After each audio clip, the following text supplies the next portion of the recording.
Good morning. I thought I'd do this update standing up for a change, like it's article on the news on the BBC, the latest update, to see how this works out. So this article is on my conclusion trip to Glasgow 2 weeks ago.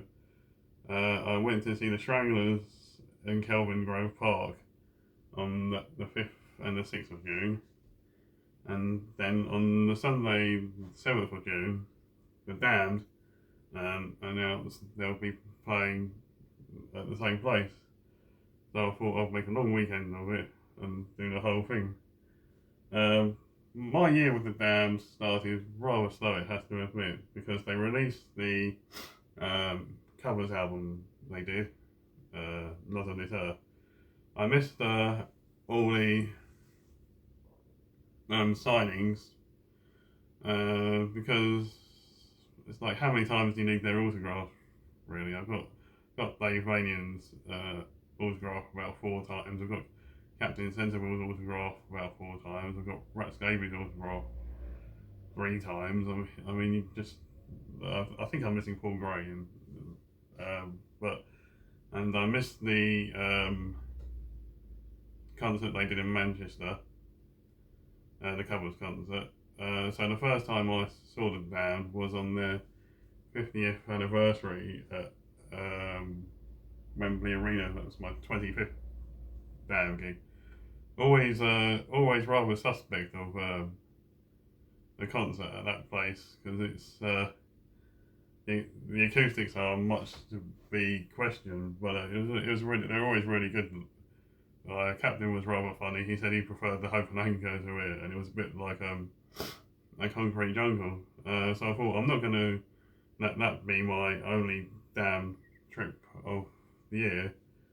So I normally see them about 3 times a year. I mean, I don't know if I'm going to make the tour this year, because I'll be away in France seeing another band beginning with S.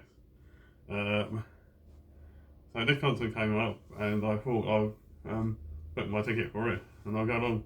The day started along when I met my friend Paul Bibby in the Wetherspoons, of course, radio places. And Paul Bibby, I mean, it could have been one of those interviews which they do talk about the punk wars, which it sounds like Paul Bibby did actually go through the punk wars itself. It's like removing shoes at venues, fights with the skinheads, or trying to avoid fights with the skinheads versus the punks. It sounded pretty chaotic back then, and people like myself have had it easy, apparently. So we've had a lot of stories there, lots of stories of discharge, a lot of discharge stories. Definitely would have liked to have been in one of their concerts when the skinheads stormed the venue and wanted to have a bit of a fisticuffs. And then the riot police were stormed in afterwards. And you're shoeless because people had monkey boots then at the time. And if you had monkey boots on, like Paul Bibby did, you had to take your monkey boots off and put them in the cloakroom. So it must have been quite entertaining. But today, it was the only thing that hampered us was it was Glasgow in the rain today, and it rained the entire day. So we opted to stay in the Spoons until late as possible, until Bibby told most of his stories. And then we went to the Nice and Sneezy pub, tribute to the Stranglers, where he said he did an interview for the film, which never seen the light of day, so it's probably on the cutting room floor, so his moment of glory is on the cutting room floor. And he has seen the Stranglers over 500 times himself. So yes, we went in there. It rained throughout the whole time. But it was like going to see the 50th anniversary. This was my 26th time seeing the Dam. Paul's seen the Dam around 60 times, you know.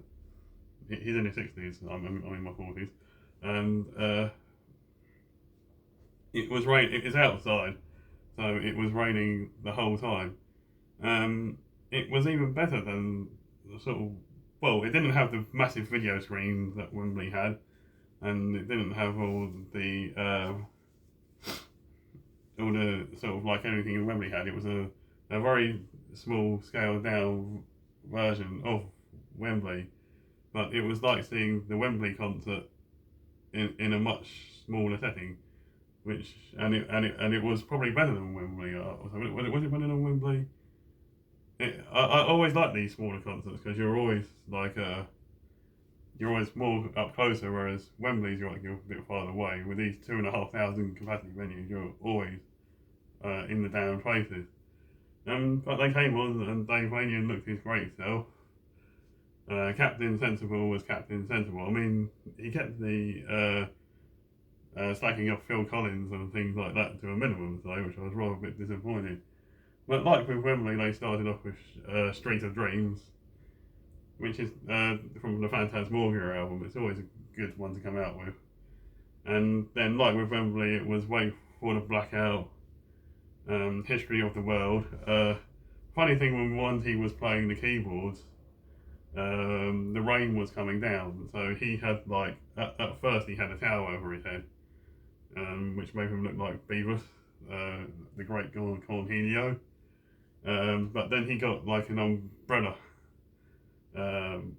put on his head, and then it was the History of the World which he played. I always enjoy Stranger on the Town. That's always one of my favourite songs to play. It's really good, yeah. Stranger on the Town. That's always a fun one to hear. So yeah, it was the same intro as Wembley, and it seemed to be more full on than Wembley, despite it being raining and everybody's. For the Stranglers Day, it didn't really start to rain heavily until the end of the Stranglers set on the Saturday, whereas on the Sunday it continued to rain and rain and rain. Not that we saw that now. After Stranger on the Town, we had Dr. Jekyll and Mr. Hyde. They play that at most concerts I go to. It's on the Black album, and then after that, it's I didn't need the toilet because if I needed the toilet, I would have gone. It was Eloise, which it's one of their biggest songs, which is a cover song, but it's not really for me. And then they did Wake the Dead from 2022's Darkadelic, and that's an album signing I did go to, and I met all of them and got my CD signed. And then they kept Is It a Dream in there, which was a nice touch from Wembley. So it seems to be like they don't normally play that many songs from Phantasmagoria, but they did for this time. Then it was just I Can't Be Happy Today.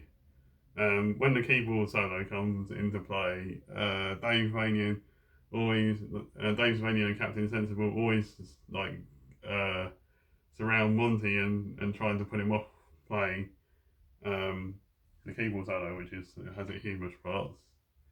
And after that, they did do the creation cover of Making Time, so I got to see one of the covers, and they paid tribute to Brian James.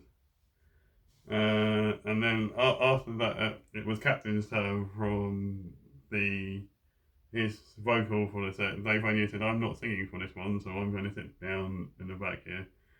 And Captain Sensible said, "I know you want to hear Happy Talk," and everyone booed. And then he always says, "Why are you booing for? It was at number 1 for 2 weeks."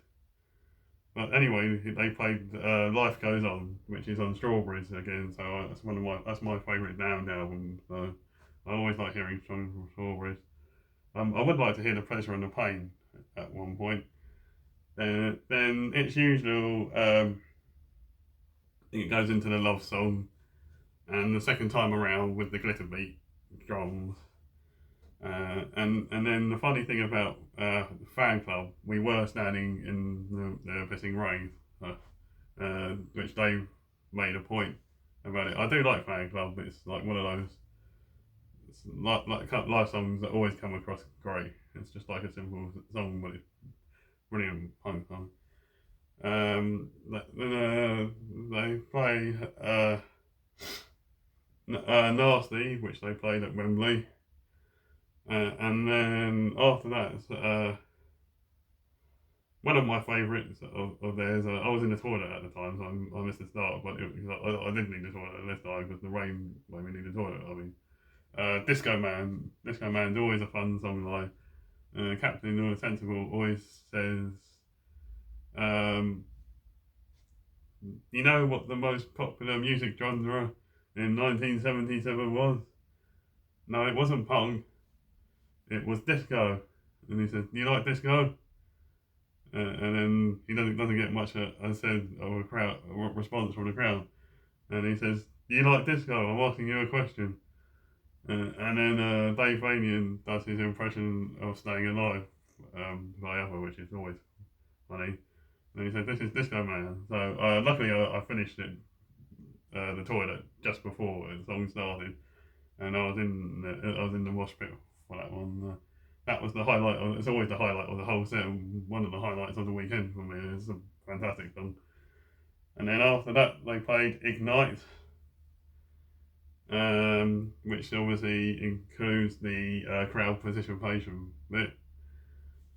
Then we had Neat Neat Neat, and then we're coming towards the end of the set where Captain gets his beer can, pretends he's Jimmy Page, or better than Jimmy Page by playing the beer can guitar solo to Curtin Cooling, but they don't play the full Curtin Cooling because we don't have time for that, so we get about 7 minutes of the 21 minutes of it. We get the Rat Scabies drum solo. Everybody knows what's coming next. It's New Rose. That's always a classic. And then they finish off with Smash It Up. It was just a brilliant sort of like end to my weekend.